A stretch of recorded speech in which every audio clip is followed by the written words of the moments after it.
I used to be cruel to my woman. I beat her and kept her apart from the things that she loved. Man, I was mean, but I'm changing my scene. And I'm doing the best that I can. Fool.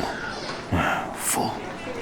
Jean walked up to Beata and rolled her suitcase toward the first-class check-in counter and got her a boarding pass. She hugged everyone and headed to the security check. Inside the airplane, which was still at the gate, Widlowski glanced sideways at the man who had the aisle seat. He was a big guy and was practically encroaching Widlowski's middle one. Thankfully, the window seat was still empty, so he leaned to his right and glanced out at the window as he waited for the plane to depart. From here, he could see the river crossing, glistening in the light of the city set into a hill. It was beautiful, he realized.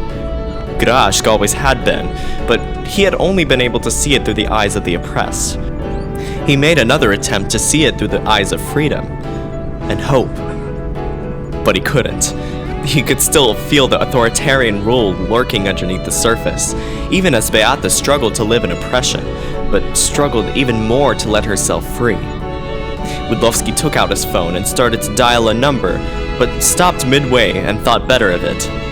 He frowned to himself, put in earphones, and turned on The End. Widlowski had leaned into his seat and closed his eyes, feeling a technicolor dreamscape flow back into reality. The airplane seemed to be starting to move, soaring upward into a kaleidoscopic sky.